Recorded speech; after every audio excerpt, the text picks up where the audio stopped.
বক্তব্য আমাদের একটাই, বাংলাদেশ চলবে বেগম খালেদা জিয়ার নেতৃত্বে। আমরা কোনো অন্যায় করি নাই। বাংলাদেশ জাতীয়তাবাদী দল বাংলাদেশের বিরোধী দল কোনো অন্যায় করবে না। রাষ্ট্রীয় সম্পদ আমাদের ট্যাক্সের টাকার সম্পদ, আমরা কেউ রাষ্ট্রীয় সম্পদে হাত দেব না। যারা অন্যায় করেছে অনতিবিলম্বে তাদেরকে বিচারের আওতায় আনুন। যারা ভোট বলে খেলা খেলে এই ভোট চুরি করেছে তাদেরকে বিচারের আওতায় আনুন। অনতিবিলম্বে বিচারের আওতায় যদি না আনেন, অদ্ভুত পরিস্থিতি সৃষ্টি হলে তোমাদেরকে দায়িত্ব নিতে হবে।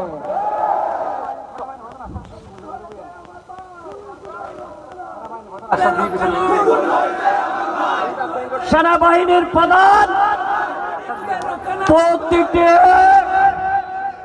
বলিতে চাই আজকে এখান থেকে, প্রতিটি রক্তের বিচার ইঞ্চি ইঞ্চি করিতে হইবে, না হলে খুনি হাসিনার পথ ধরে তোমাদেরকে বিদায় দিতে হবে। ছাত্র জনতা ঐক্যবদ্ধ হয়েছে, এইটা রুদিবার কারো সুযোগ নাই। ছাত্র জনতার রক্তের সাথে বেইমানি করার সুযোগ কারো নাই।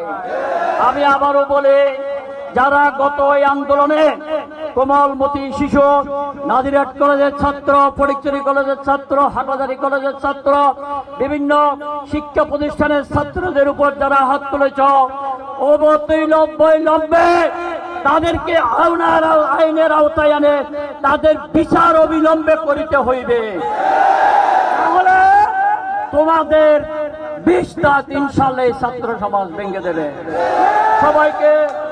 সবাইকে ধন্যবাদ। তারেক রহমান বীরের বেশে আসিতেছে। বেগম খালেদা জিয়া, তারেক রহমান যেইভাবে বলবে সেইভাবে দেশ চলবে। ছাত্র সমাজকে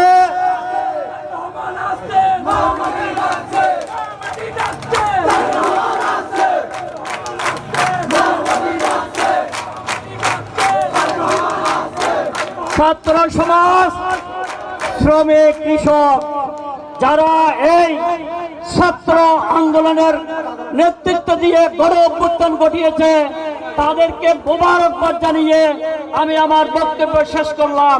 বেগম খালেদা জিয়া জিন্দাবাদ, শহীদ রাষ্ট্রপতি অমর হোক, তারেক রহমান জিন্দাবাদ জিন্দাবাদ জিন্দাবাদ। আমি আপনাদের সাথে শেষ বিন্দুর রক্ত থাকা পর্যন্ত আমি আছি ইনশাআল্লাহ। সবাইকে ধন্যবাদ।